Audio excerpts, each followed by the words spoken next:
ये ट्रिब्यून भी देख। तो आज की क्या बैठक थी सर और क्या निर्णय लिया अपने विभाग की तरफ? आज हमारे डिपार्टमेंट प्रिंटिंग एंड स्टेशनरी की एक बैठक थी और उसमें हमारे सभी अधिकारी थे और हमने उसमें 4-5 एक प्रपोज़ल बनाए हैं कि भाई जिस तरह से हम पहले अपने डिपार्टमेंट में बुक्स हमारे जितने सरकारी स्कूलों की होती थी उनको भी प्रिंट करते थे, तो हम दोबारा से इस पर अगर काम करें तो कितना हम काम कर सकते हैं। इसके लिए एक प्रपोज़ल बनाने के लिए निर्देश दिए हैं कि भाई इसका एक प्रपोज़ल बनाएं और एक हमारी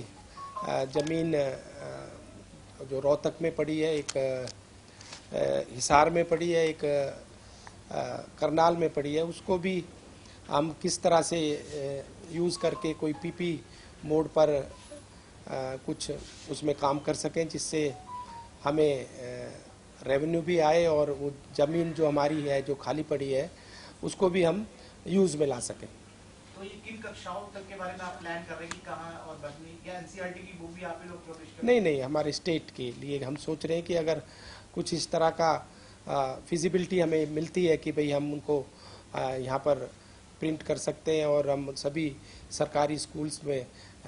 सप्लाई कर सकते हैं, तो उसके लिए एक प्रपोज़ल बनाने के लिए कहा है कि भाई उसकी फिजिबिलिटी देखते हुए तो हम उसको कितना कारगर मतलब ला सकते हैं, यूज़ में ला सकते हैं। तो इनके जो प्रिंटिंग प्रेस कहाँ स्थापित है ताकि मतलब इनकी जो सुचारू रूप से चलाया सके, क्या रिपोर्ट है? जैसे हमारी पंचकुला में है प्रिंटिंग के हमारी जो क्या नाम पंचकुला और हमारा करनाल में भी है और हमारी जो जगह पड़ी है रोहतक में पड़ी है जगह हमारी और हिसार में पड़ी है, वहाँ भी हम उसको यूज़ कर सकते हैं। एक बड़ी अहम बात आपने पीछे की योजना चलाई थी कि भी डिपो पे कैमरे लगाए जाएंगे और मतलब ऐसी मॉनिटरिंग की जाएगी ताकि कोई भी डिपो धारक हेरा फेरी न कर सके, तो अभी हम कहाँ तक पहुँचे हैं? देखो उसमें कई टेंडर्स हमारे आए थे कंपनीज के, तो उसमें हमने कई अमेंडमेंट चेंजेस करे हैं कि जिससे लेटेस्ट कैमरेज हमारे लगे सारे डिपोज पर, तो उसके लिए अभी वर्किंग चल रही है और जल्दी हम इसको फाइनल कर देंगे। अभी सूचना आ रही है कि कईयों के बीपीएल कार्ड काट दिए गए हैं, तो उनके पीछे बड़ा शोर शराबा विपक्ष भी उठा रहा है कि पहले तो आपने गरीब बना दिए, अब जो असली हकदार है उसको काट दिए। की स्थिति क्या है सर? नहीं, देखो ऐसा नहीं है। जहाँ से हमें शिकायत मिलती है कि भाई जो भी डिपो मतलब राशन कार्ड होल्डर है, अगर उसकी आय जो निर्धारित है उससे ऊपर है तो उसी पर हमने उनके कार्ड काटे हैं और जो उसके लिए एलिजिबल है उसके किसी के भी हमने कार्ड नहीं काटे। आज प्रेस कॉन्फ्रेंस करी खासकर विपक्षी पार्टी इंडियन नेशनल लोक दल ने और कल कांग्रेस ने भी करी थी। वो कह रहे हैं कि प्रदेश की कानून व्यवस्था बड़ी चिंताजनक है, शराब के जो कारोबारी है वो डर रहे हैं, वो अपना कारोबार नहीं कर पा रहे। ऐसे में सरकार की तरफ से आप क्या बताना चाहेंगे, लोगों के लिए क्या मैसेज है? नहीं, जहाँ भी कोई ऐसी कोई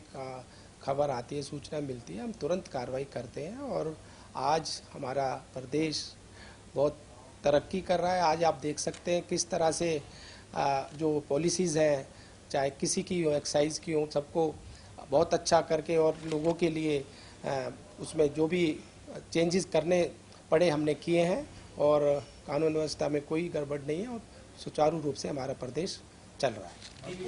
हम स्टेशनरी में कितनी जो है प्राइवेट इंस्टीट्यूशन से मंगा करके दे रहे हैं, क्या कॉस्टिंग आ रही है? देखो हम डायरीज जो हैं ये प्राइवेट उससे ले रहे हैं और कैलेंडर हम खुद बना रहे हैं। तो आज हमारी जो बैठक हुई मीटिंग उसमें भी हमने ये सुझाव दिया कि हम खुद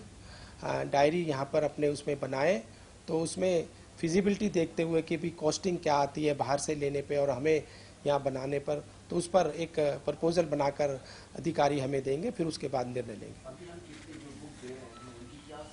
अभी कोई बुक हम सारी बाहर से परचेज कर रहे हैं, अभी कोई बुक हम नहीं दे रहे 2010 के बाद। हाँ, उसका मैंने आपको पहले बताया ना कि उसके लिए हम एक प्रपोजल बना के देख रहे हैं, बोला है प्रपोजल बनाने के लिए कि उसमें फिजिबिलिटी कितनी आती है। अगर हम उसको यहाँ पर बनाते हैं और बाहर से अगर हम परचेज करते हैं प्राइवेट उस लोगों से, तो उसमें कॉस्टिंग में क्या फ़र्क आती है। अगर हमारी कॉस्टिंग कम आती है और उसमें जैसे हमारे जो स्टाफ है और बाहर के जो प्राइवेट जो वेंडर्स हैं उनके स्टाफ में और हमारे स्टाफ में सैलरी का बहुत गैप है, तो वो लोग 15-20 हज़ार में भी 24 घंटे 18 घंटे 12 घंटे से ज़्यादा काम करा लेते हैं और हमारे जो पे स्केल है वो ज़्यादा है और टाइमिंग भी 7 से 8 घंटे का है।